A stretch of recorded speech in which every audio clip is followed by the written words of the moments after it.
भारत की खोज किसने कब और कैसे की, तो आइए इस वीडियो में हम जानें। भारत की खोज पुर्तगाल के समुद्री यात्री खोजकर्ता वास्को डी गामा ने 20 मई 1498 ईस्वी को की थी। वो वर्तमान भारतीय राज्य केरल के कालीतट बंदरगाह पर अपने साथ 4 नाविकों के साथ समुद्री मार्ग से होकर पहुंचा था। तब कालीतट के तत्कालीन हिंदू राजा जमोरिन ने वास्को डी गामा का स्वागत किया था।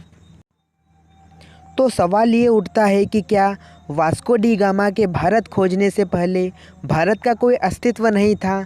दरअसल यूरोप से भारत तक की समुद्री मार्ग खोजने का श्रेय वास्को डी गामा को जाता है।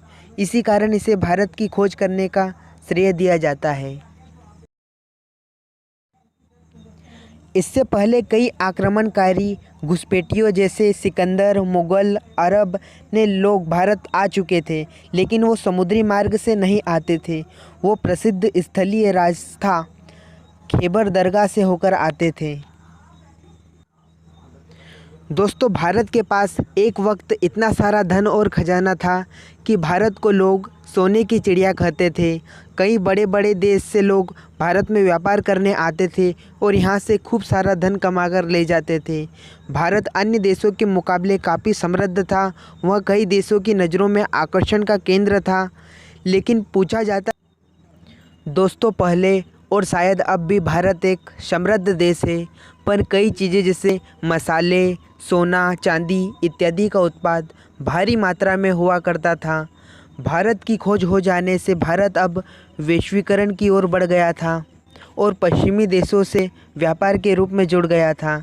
पर इसके कारण यूरोपियन देश जैसे डच, फ्रांसीसी, ब्रिटिश अब भारत में व्यापार के जरिए यहाँ आने और रहने लगे थे तथा इन्होंने भारत में अपनी कॉलोनियाँ बसा ली थी और फिर भारत को एक उपनिवेशक बना दिया।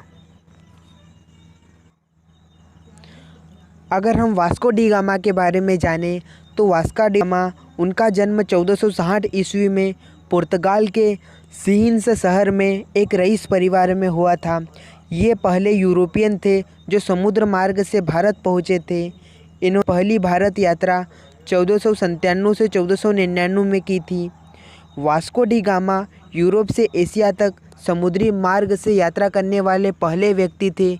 इस यात्रा के दौरान वास्को डी गामा को पता चला कि अटलांटिका महासागर और हिंद महासागर एक ही जगह पर मिलते हैं। उस समय समुद्री मार्ग का पता चलना एक इतिहास की बहुत बड़ी खोज थी। वास्को डी गामा ने कुल 3 बार भारत की यात्रा की थी। इसमें अपनी पहली यात्रा उन्होंने 8 जुलाई 1497 ईस्वी को अपने साथ 4 नाविकों के दल के साथ गैब्रियल और राफेल जहाज़ से की थी। फिर ये अफ्रीकी महाद्वीप ठहरे और वहाँ से हिंद महासागर होते हुए ये भारत के वर्तमान केरल के कालीतट बंदरगाह पर 20 मई 1998 जहाँ पर हिंद राजा ईस्वी को जमोरिन ने इनका स्वागत किया और तकरीबन भारत में वास्को डी गामा अगले 3 महीने तक रहा और व्यावसायिकों से व्यापार करने के लिए मुलाकात करता रहा और भारत को जानने की उन्होंने कोशिश की। दोस्तों, ये भी कहा जा सकता है कि भारत की खोज किसी ने नहीं की थी, क्योंकि भारत के लोग और भारत पहले से ही मौजूद था और दुनिया को इसके बारे में पता था और दुनिया के नक्शे में भारत मौजूद था।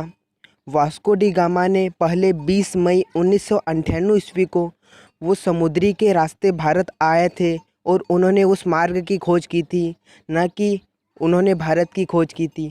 और ये भी कहा जाता है कि भारत पहले से ही मौजूद था, बस यहाँ आने का मार्ग यूरोपीय लुटेरों को पता नहीं था और वास्को डी गामा नामक यूरोपी ने भारत में एक रास्ते की खोज की थी।